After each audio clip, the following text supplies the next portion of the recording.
Don't forget to click that subscribe and bell icon to receive a notification each time I upload a new video. Hi everyone, it's Mike here and welcome back to my YouTube channel. As you can see, I'm in the festive spirit. When you're watching this, it should be Christmas Eve. So I thought I'd squeeze one last video in before the big day. So let me turn over to my overhead camera and show you the idea that I've got to do something that I haven't done for many years. Okay, so I've had this image in my DigiStash for probably about 4 years. But I've never done anything with it, or I've never known really what to do. So today, what I thought I was going to do is a technique that I did quite a few years ago when I first started art journaling, but I don't think I've done since.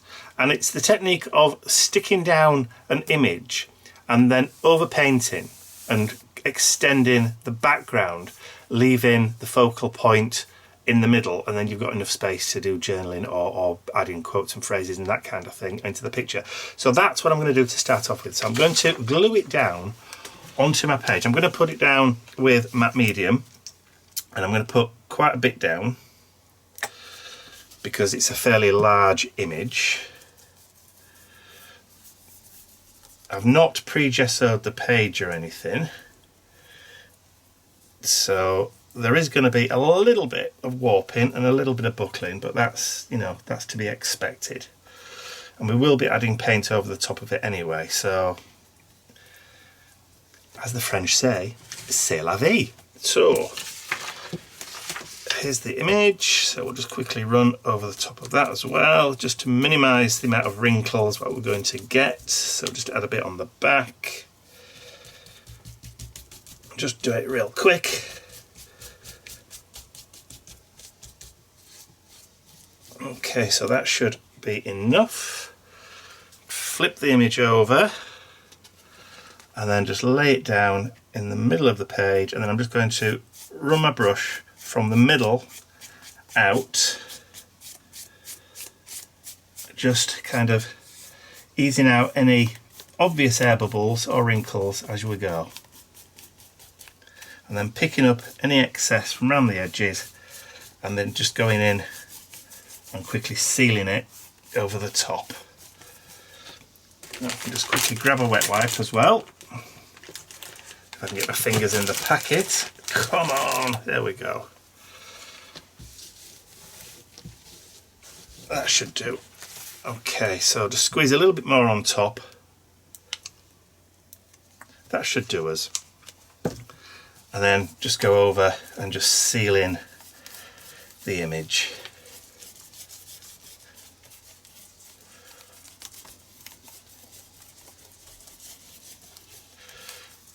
Perfectamundo. There we go. Right, grab my heat gun. Just quickly wash off the brush as well. I did remember to bring some water this time. So the background is now dry. It feels cold, which means it's not 100% dry. There's still a bit of moisture left in the page, and that's how you can tell. If it feels cold to the touch, it means there's still some moisture in there. There has been a little bit of warping, but not a huge amount. But not enough for me to worry about. So what I'm going to do is I'm just going to grab some blue paint. So this is Americana True Blue, and that's a good match. But I want a little bit of variation in. So I'm also pulling out this Williamsburg blue, for just a little bit of variation down towards the bottom. So, and also maybe just a little bit of black. Right, so let's grab a brush. So I've got Filbert, which is the rounded end, and let's grab some of that Americana, put that down on the page, and then what I'm going to do is start adding, I'm going to paint over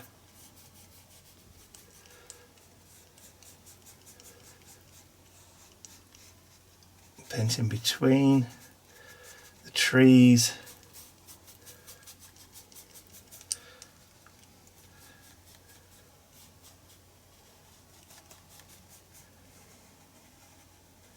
like so.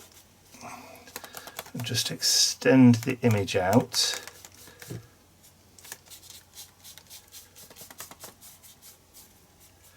This may take just a couple of coats.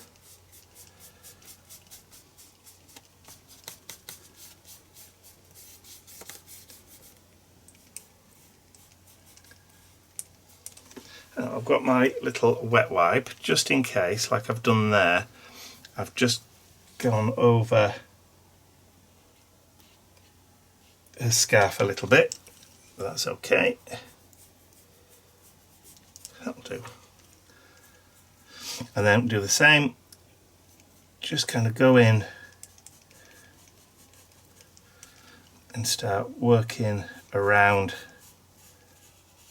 that image. Leave the pom-pom on a hat where it is.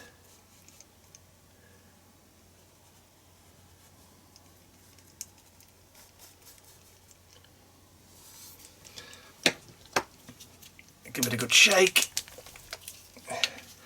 So this process is just a case of getting your brush, sitting, seeing where the image lies, and then just extending it beyond the page.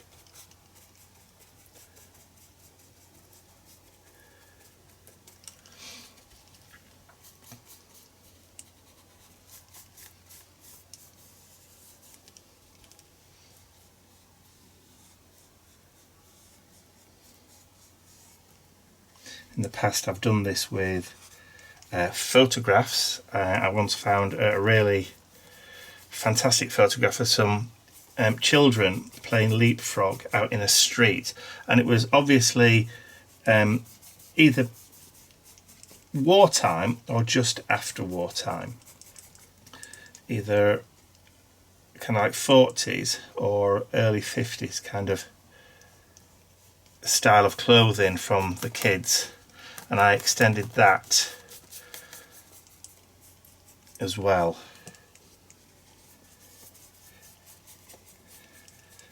Plus I've also done, it was a painting by David Hockney I think as well, of a sailor, where I extended and blended that into the page. So this is a technique that I've done quite a few times, but just haven't done one, you know, in quite a few years. Right, let me just dry that off. Okay, so that's dry enough there, just enough for me to go over and just add maybe another quick coat just to blend that writing in a bit more. You start to see it disappear, and I'm not being uber exact with it. As you can see, I'm just going in. If there's still hints of the image underneath, that's okay. Don't mind that at all. That's quite fun to see, you know, where your starting point was and where your finish point is.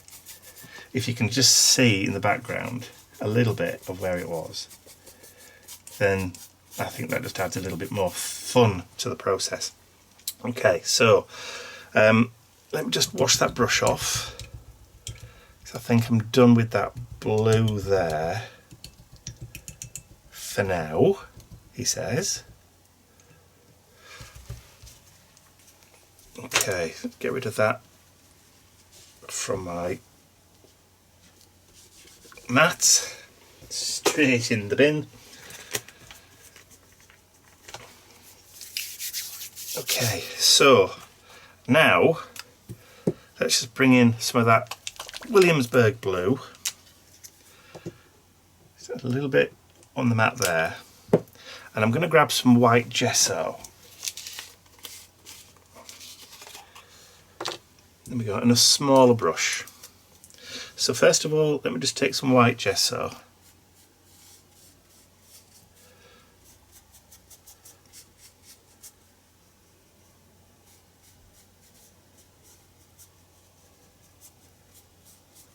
Of course, the white gesso is not opaque in the slightest, but that's okay. Oh, picked up a little bit of the blue paint there, look. That's all right. Right, while it's still a little bit wet, just grab a wet wipe. I'm going to pick up just a tiny, tiny bit of that Williamsburg blue. And I'm just going to kind of just blend in.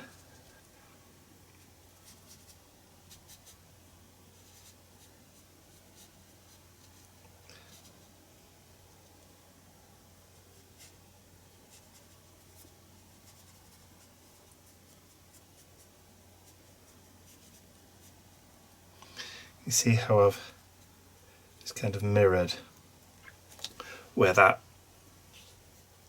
kind of shadow on that horizon was. And I'll do the same over at this side.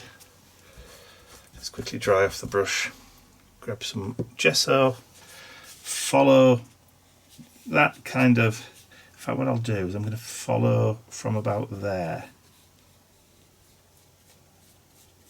Bring that paint around. Just start blocking in underneath.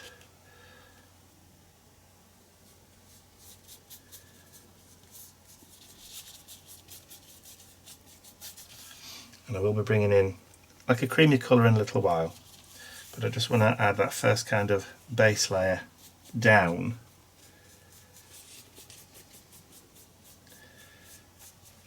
Which is my ground, if you like, in proper painting speak, to go over the top.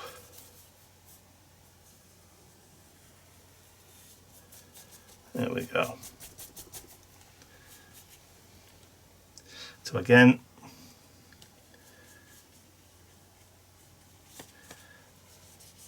we can afford to go up a little bit at that side. And I'm just going to blast that. I'll hit that with the heat gun, just real quick. Okay, now I've got that first layer down. Let's get some more.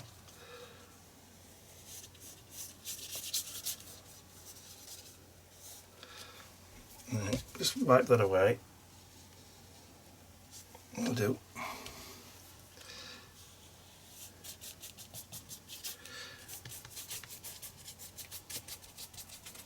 Okay, so grab some of that Williamsburg blue again, and this time we can add in some detail down here.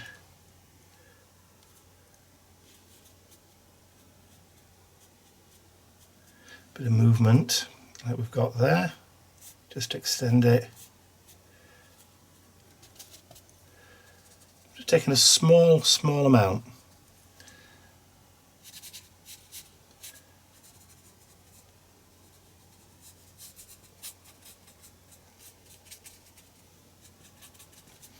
It just kind of extends that background out a little bit.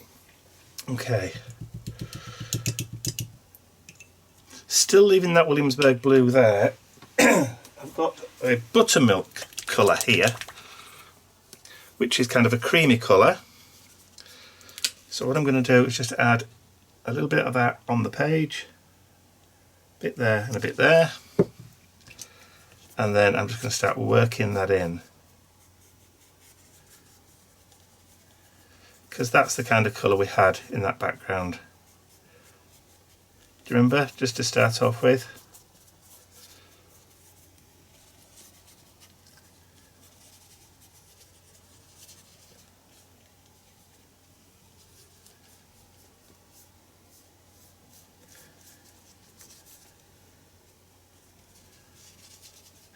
While we've still got some of that moisture from the paint on the brush,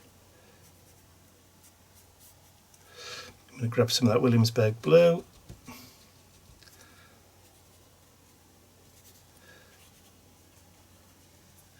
And just start adding in some more of that detail.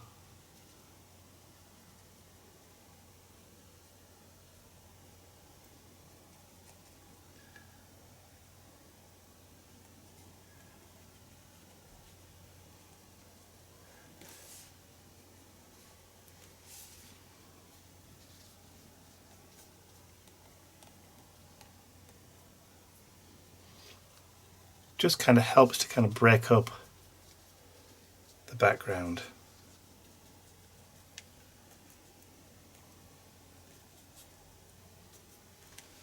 There we go.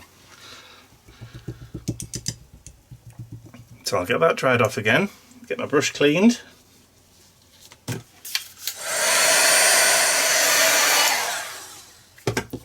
Okay, so now we've got that, so I'm just going to take a little bit more of that grey and just kind of work it in a little bit at the bottom.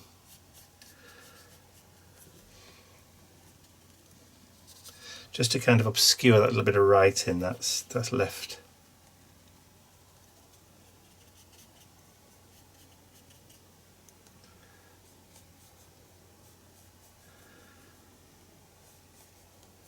It just helps to kind of block it.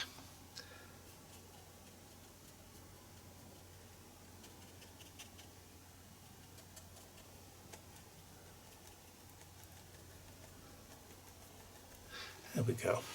Just hides it a little bit. Okay, so we're going to tackle the mountain over here now. So again, with that Williamsburg blue, I'm going to just go over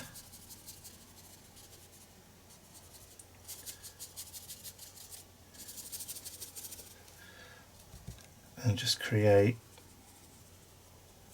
a background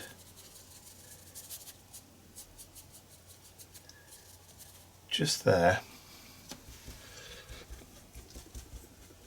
Okay, so we'll get that dried off.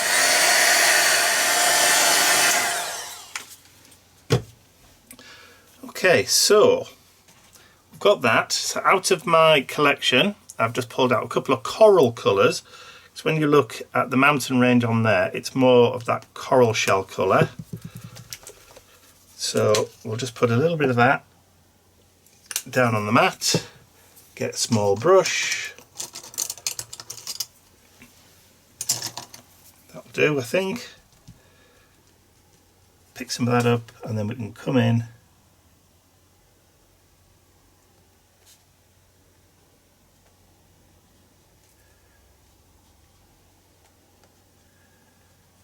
just add a little bit of that colour.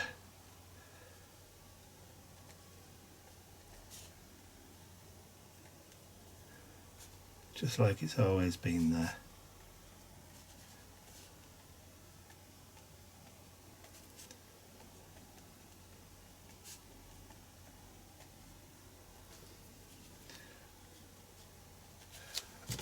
Give it a quick blast. And then come in with the second coat.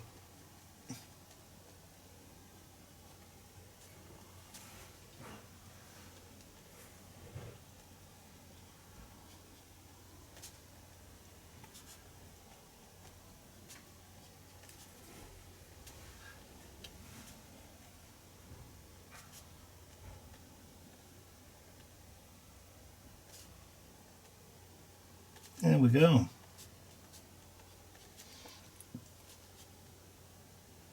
Maybe just a little bit more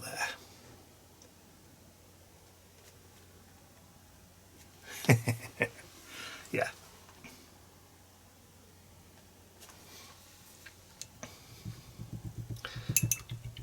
And then while I've still got that gesso out, I'm just going to mix a little bit of the gesso with that Williamsburg blue, just to kind of create a greyish colour.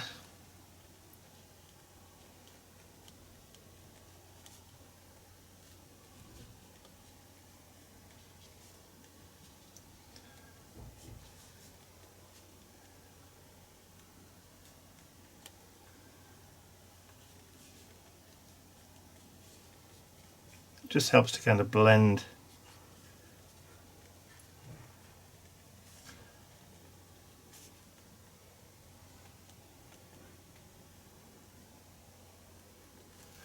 There we go. One sort of mountain range extended. Actually, we're missing a bit there, aren't we?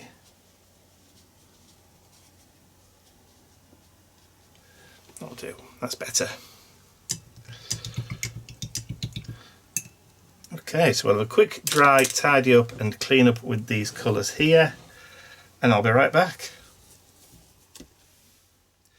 Okay, so the next step, I want to extend the tree line so it comes up here. So I've got some lamp black or ebony. I've given it a good shake, and I'm just going to take that small brush that I used a second ago to do the detailing over here, and I'm just going to pick up a little bit of the black. So I'm going to start up here,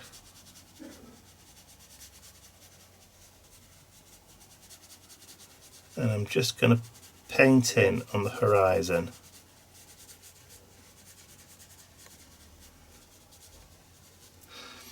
The tree there.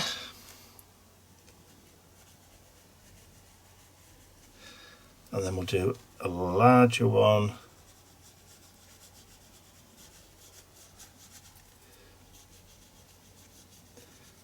now, bearing in mind the style of the illustration is kind of painterly anyway. In fact, let's just extend that right the way across. So you don't have to be too kind of literal. All you're looking for really is kind of that impression of a tree and of height.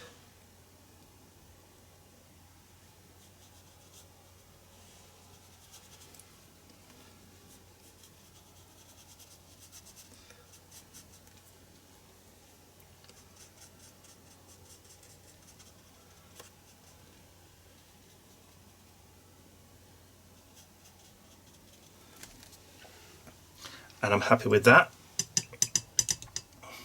So I'll just quickly clean my brush off.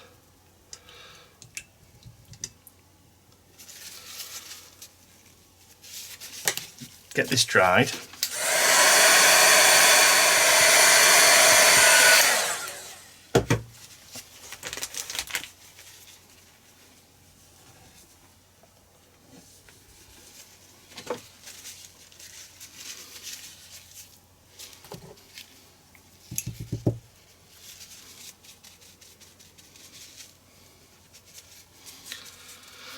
Okay, so bringing back the white gesso and that true blue that we've used for the background, for the sky, I'm just going to add the smallest of amounts to that, and I'm going to pick up some white gesso and we're just going to mix. Now then, I probably could do with a little bit more. I don't want to put a contaminated brush in there though. Let's see what else we've got brush wise. That'll do. So pick up a goodly amount of white gesso. That'll do. Now just clean that brush off. Not going to need it. Alright, so let's get some more of this white gesso. Get it into there. That will do, I think. And then what we can do is we can start to add detail onto the tree branches.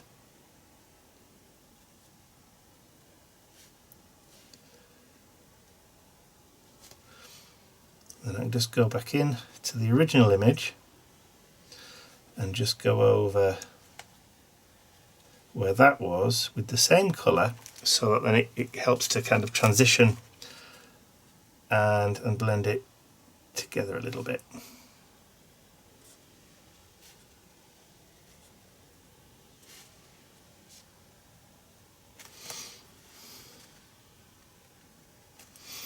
I'm just dotting, I'm not painting.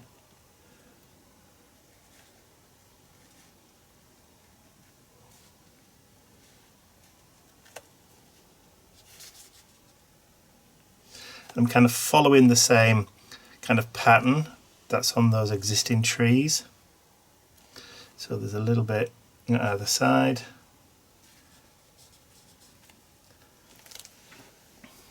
And I think just maybe a little block there. Tiny bit. And the thing with this is it's knowing where to stop and say, do you know what, I think that's enough. Because you don't want it to be a perfect and exact match. You still want to be able to see where you've blended across. Now then, let's just get rid of that little bit of paint there, because I'm not happy with this line down here. So I want some kind of lavender, maybe heather kind of colour. I'm just seeing whether I've actually got one. Morning mist. There's a little bit of grey with a little hint of minky kind of colour. You see that? That's kind of almost an exact match. Just watering it down a little bit over here.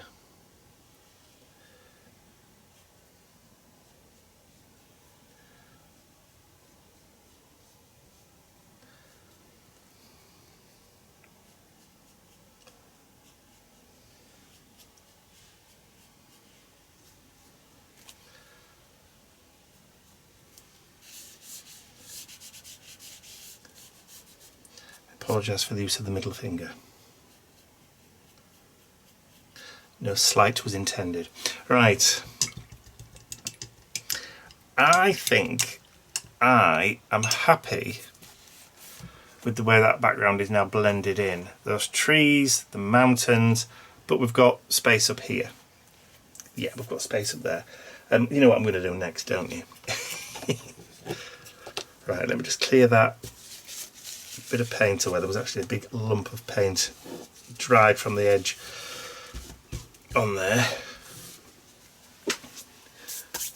Okay, I'm going to turn the page upside down and I'm going to get a little bit of tissue paper, kitchen roll, and I'm just going to kind of tear it round a little bit like that. That's good. I like that. And then we're going to take my fan brush, actually a smaller fan brush there, had it out already. Some water, mix it up a little bit, bit more paint, that should be enough.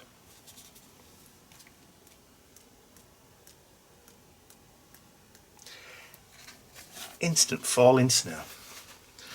Right, so on this side,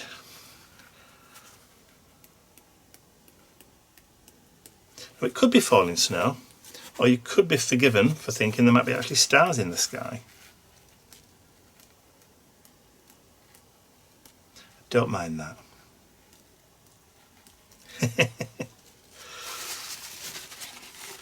Let's just pull that across a little bit.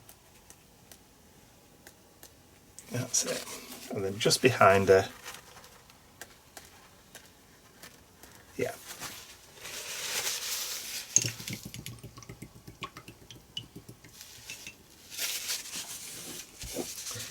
Right, let's get this cleared up, dried off,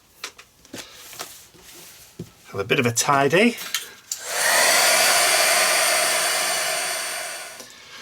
Okay, so the background, either the stars or the falling snow, whichever way you want to look at it, is just about finished now. So all I want to do is just to add a little bit of a quote, and I thought it'd be fun to do it on that line inside the snowball there.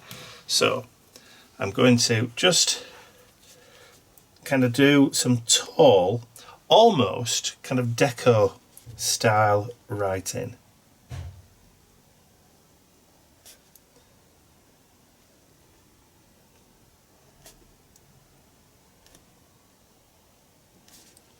I'm going to follow the curve.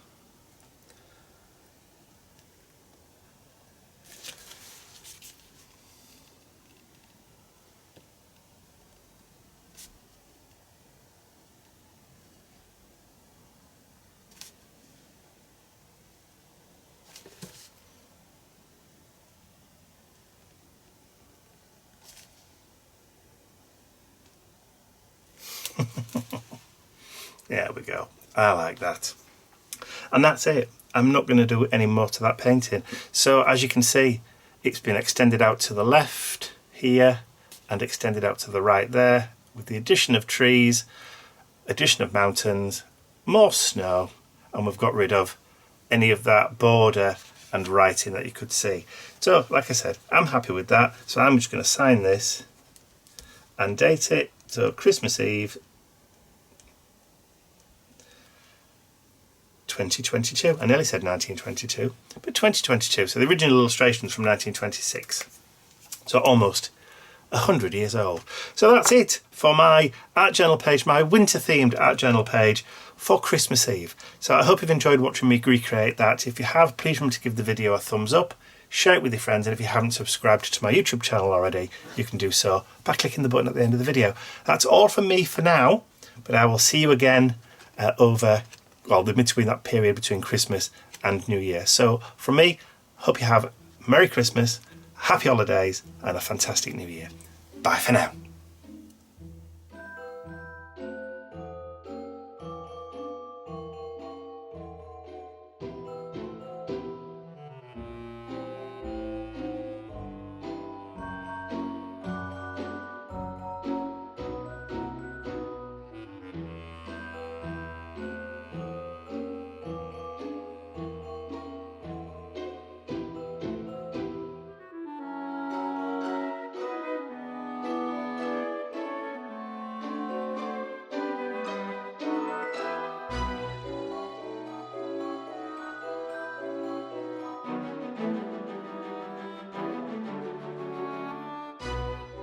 I'd like to say a huge thank you to all of my angels, because without you, these videos would not be possible. And don't forget to check out your exclusive angel-only content over on my website. Thank you.